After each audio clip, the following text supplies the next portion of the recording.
Perkenalkan, saya Zahratul Martiyah dengan NIM 2111210057 dari Prodi Pendidikan Agama Islam kelas 2C. Baiklah, pada hari ini saya akan membuat tugas UAS Pramuka dengan dosen pembimbing atau dosen pengampu Ibu Fitria Meilinda MPDI. Yuk, simak jawabannya. Tada! Baiklah, saya akan menjawab pertanyaan yang pertama. Yang pertama pertanyaannya adalah jelaskan makna kode kehormatan pramuka dan sebutkan apa saja kode kehormatan pramuka serta jelaskan apa saja prinsip dasar kepramukaan. Baiklah, saya akan mencoba menjawab pertanyaan yang pertama itu. Kode kehormatan pramuka merupakan serangkaian ketentuan janji, nilai, dan norma yang harus diterapkan atau dilaksanakan oleh anggota pramuka dalam kehidupan sehari-hari dan menjadi ukuran atau standar tingkah laku anggota kepramukaan. Ada 4 kode kehormatan kepramukaan. Yang pertama, kode kehormatan kepramukaan siaga. Itu ada Trisatya dan Dasadharma. Yang kedua itu ada kode kehormatan pramuka penggalang, itu ada Trisatya Penggalang dan Dasadharma. Itu yang ketiga ada kode kehormatan penegak dan pandega, itu ada Trisatya Pandega dan Trisatya Penegak dan Dasadharma. Yang terakhir yang keempat kode kehormatan pramuka dewasa, itu ada Trisatya Anggota Dewasa dan Dasadharma. Ada juga 4 prinsip dasar kepramukaan. Yang pertama itu iman dan takwa kepada Tuhan Yang Maha Esa. Yang kedua, peduli terhadap sesama, bangsa, negara, dan alam seisinya. Yang ketiga, peduli terhadap diri sendiri. Dan yang keempat, taat pada kode kehormatan pramuka. Next. Baiklah, saya akan menjawab pertanyaan yang kedua. Pertanyaannya, jelaskan secara singkat sejarah kepramukaan dunia dan Indonesia. Berdirinya pramuka diperkarsai oleh Baden-Powell pada tahun 1907 ketika Baden-Powell yang menjabat sebagai Letnan Jenderal Tentara Inggris. Ia mengadakan perkemahan pramuka di Pulau Bronsey, Inggris. Gerakan pramuka di Indonesia diawali dengan serangkaian acara yang berkaitan atau serangkaian peristiwa yang berkaitan. Pada tanggal 14 Agustus 1961, gerakan pramuka diperkenalkan oleh Bapak Pramuka yakni Sri Sultan Hamengkubuwono IX secara resmi kepada masyarakat luas dalam suatu upacara di halaman istana, ditandai dengan penyerahan panji gerakan pramuka dari Presiden Soekarno kepada Sri Sultan Hamengkubuwono IX yang juga menjadi bapak atau ketua pertama Kuartir Nasional. Next pertanyaan. Baiklah, saya akan menjawab pertanyaan yang ketiga. Siapa yang memprakarsai sistem Amung? Yang memprakarsai sistem Amung itu adalah Ki Hajar Dewantara. Next. Baiklah teman-teman, saya akan menjawab pertanyaan yang nomor 3 atas lanjutannya. Saya akan mengubah kalimat yang diberikan ibu. Yang saya ambil adalah Tutwuri Handayani, mengubah ke dalam sandi rumput dan ke sandi kotak 2. Tetapi teman-teman, kalian harus memahami dulu bagaimana sih sandi rumput itu. Nah, sebelum mengetahui sandi rumput dengan sandi Morse itu sama teman-teman. Jadi kalian harus hafal dulu yang telah saya jelaskan tadi, yang sandi Morse-nya dari Ano sampai Zoroaster. Kalian harus menghafalkan itu dulu dan pokoknya juga harus dihafal supaya bisa membuat sandi rumput. Nah, sandi rumput ini yang titik untuk sandi rumput yang pendek dan yang strip untuk sandi rumput yang panjang. Saya mengambil Tutwuri Handayani. Saya berikan contoh dulu ya teman-teman. Untuk huruf T itu ton, huruf vokalnya cuman ada O, berarti cuman strip. Nah, strip itu panjang kan? Nah, saya berikan yang contohnya panjang. Panjang, ini huruf T. Nah, T. Ini untuk pembatas ya teman-teman, strip panjang. Jadi kalian harus membatasi biar tahu apa sih ini T, ini U, ini T lagi, begitu. Ini huruf U. Huruf U itu UNESCO. Nah, huruf vokalnya ada U, E, sama O. U tadi untuk titik, E UNESCO, titik lagi, E-nya, O-nya, O-nya itu stream. Nah, jadi titik stream. Titik pendek strip, titik pendek panjang. Titik panjang. Nah, ini huruf U. Huruf T tadi panjang lagi, cuman huruf O-nya saja. Ini pembatasnya lagi. W nih, untuk Winoto. I-nya Winoto. Untuk huruf W ini ada huruf vokalnya 3, titik strip. Titik strip, ini W. Ini T, ini tadi W. Ini pembatasnya ya teman-teman. Tut wuri, U lagi nih. U tadi sudah kan hurufnya. Titik strip. Ini buat pembatas lagi ya teman-teman biar tahu. Huruf R. Nah, huruf R itu ada rasohe. Nah, rasohe. Huruf vokalnya ada A, O, sama E. A tadi titik, O tadi strip, sedangkan E tadi titik lagi. Jadi titik strip titik. Pendek, panjang, pendek. Tut wuri, ini R. Jadi I, untuk I itu Islam. Nah, Islam. Huruf vokalnya ada 2. I, ini titik, ini titik. Jadi kecil semua teman-teman huruf I-nya. Wuri. Nah, seperti itu teman-teman. Nah, untuk sandi kotak 2 kita harus mengetahui nih. Kalau abjadnya jadi kotak seperti ini, kita buat dulu biar bisa mengetahuinya.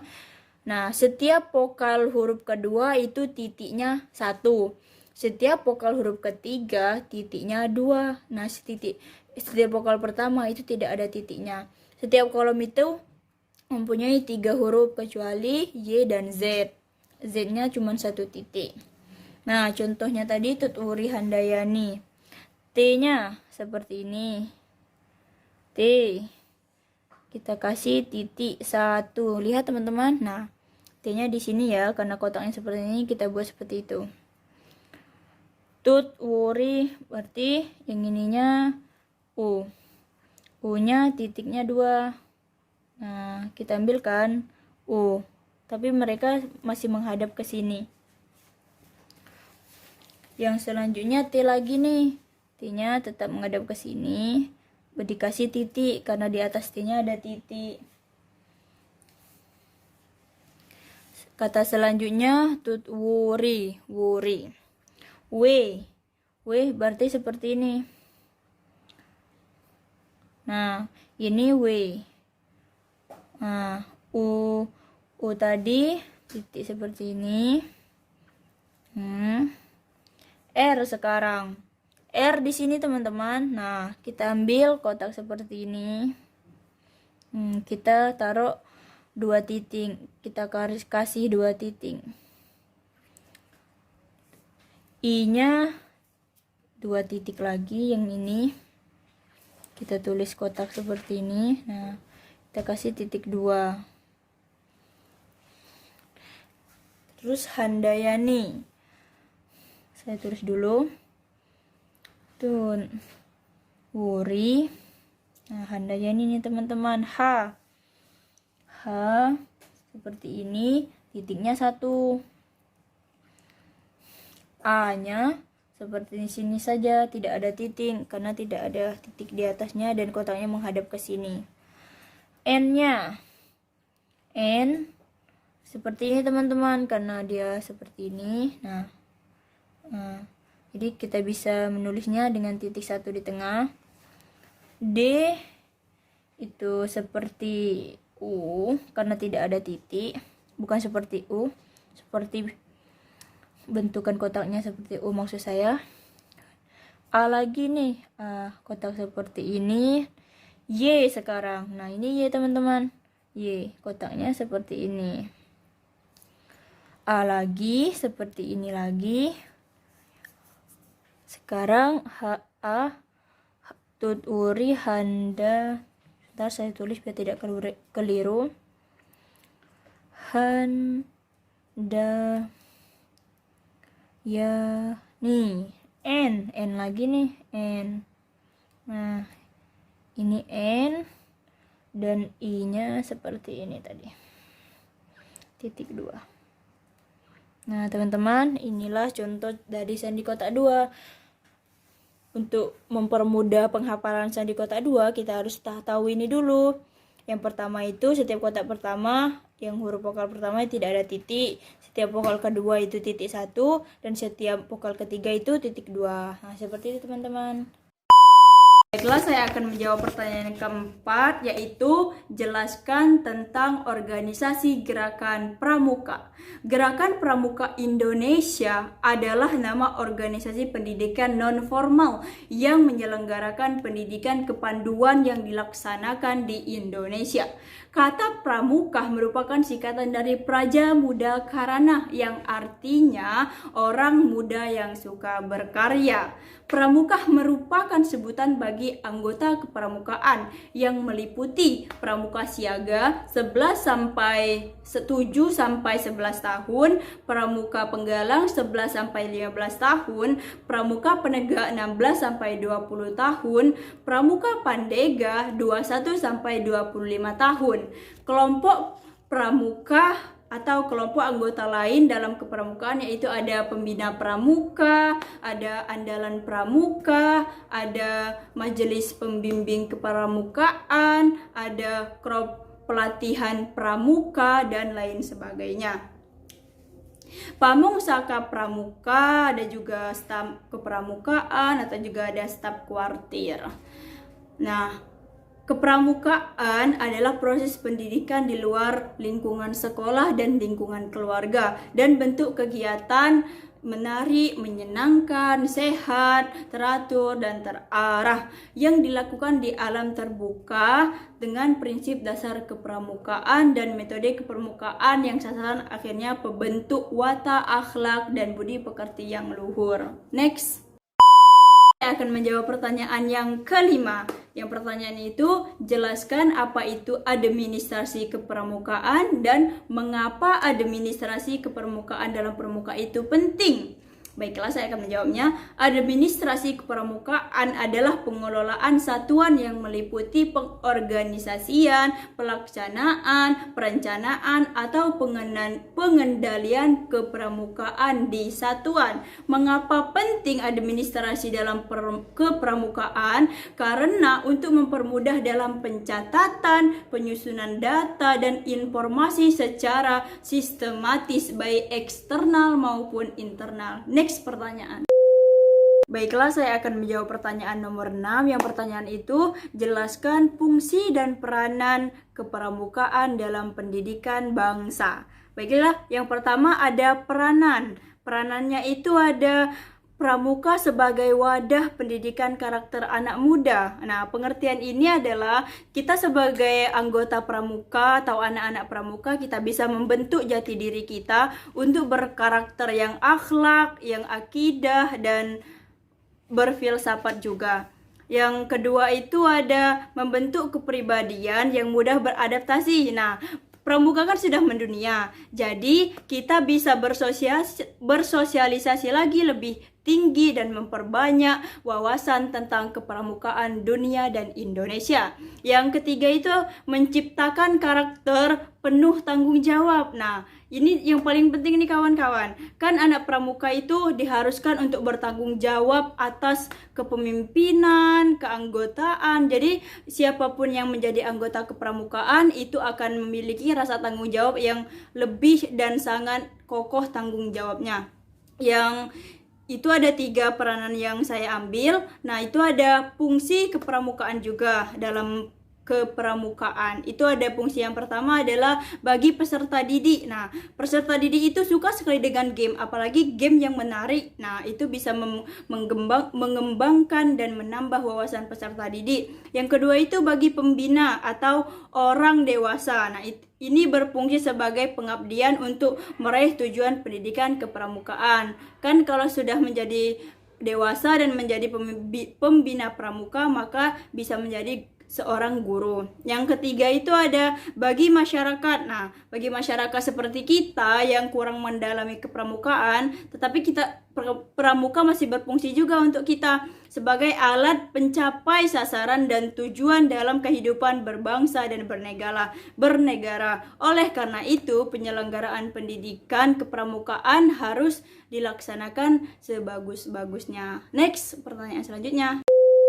Baiklah, saya akan menjawab pertanyaan yang ketujuh. Itu jelaskan apa perbedaan simpul dan ikatan, dan yang kedua itu apa fungsi simpul hidup dan simpul mati. Yang pertama dulu saya jelaskan.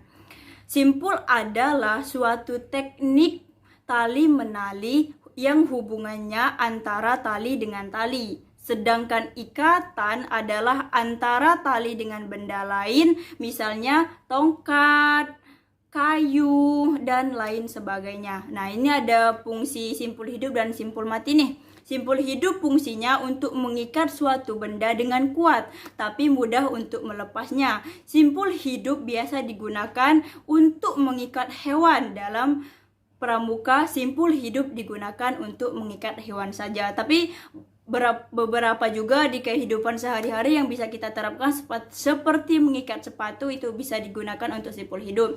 Yang kedua itu guna simpul mati. Fungsinya adalah simpul ini biasanya digunakan untuk mengikat atau mengakhiri suatu simpul. Simpul ini berfungsi untuk menyambung dua utas tali yang sama besarnya dan tidak licin. Itu fungsi untuk simpul mati. Baiklah, next. Baiklah teman-teman, saya akan menjawab pertanyaan nomor 8, itu tentang simpul-simpul yang saya ketahui. Yang pertama saya akan mempraktekkan simpul mati. Yang pertama kita silangkan seperti ini. Terus ini dibalikkan seperti ini. Dibuat jadi lingkaran. Yang ini dimasukkan ke sini.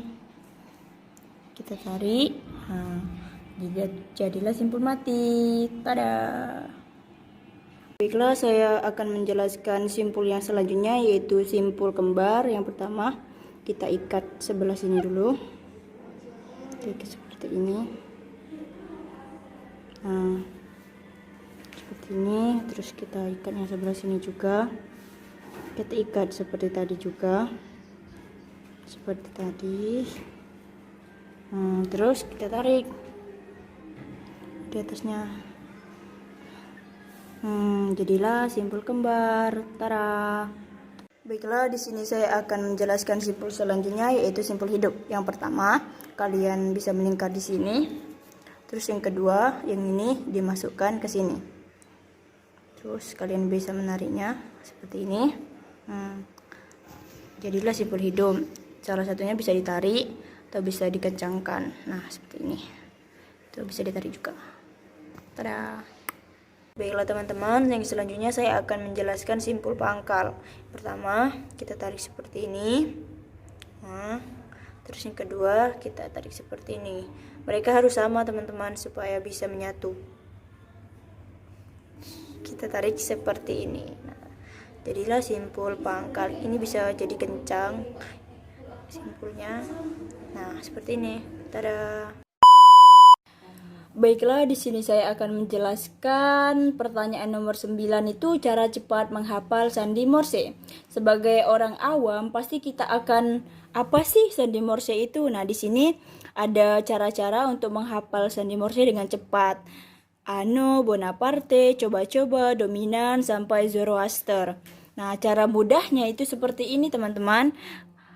kita harus mengetahui huruf vokalnya terlebih dahulu. Seperti A, I, U, E, O itu ditandai dengan titik, sedangkan O ditandai dengan strip. Nah, biasanya sandi Morse itu digunakan titik, titik, strip itu huruf apa. Nah, kita kan bingung kan seperti ini. Jadi kita harus mengetahui ini juga untuk mempermudah kita dalam menghafal sandi Morse.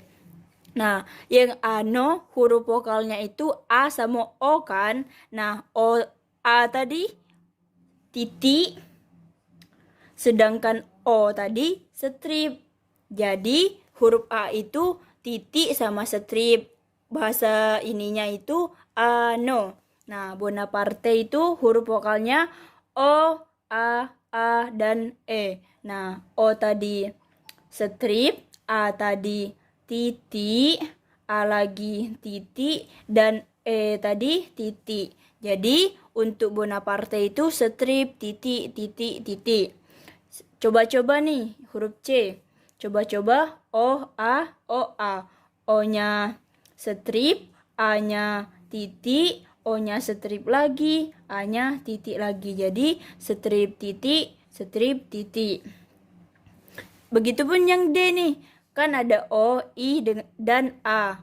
O, I, dan A untuk huruf vokalnya. Jadi kita bisa mengetahui O tadi strip, I tadi titik, dan A tadi titik. Jadi dominan huruf D itu strip, titik, titik. Begitupun dengan yang lainnya seperti itu. E, ini huruf vokalnya cuman E kan, jadi titik saja. Nah, begitupun dengan yang lain. Peter, Jonan itu huruf F.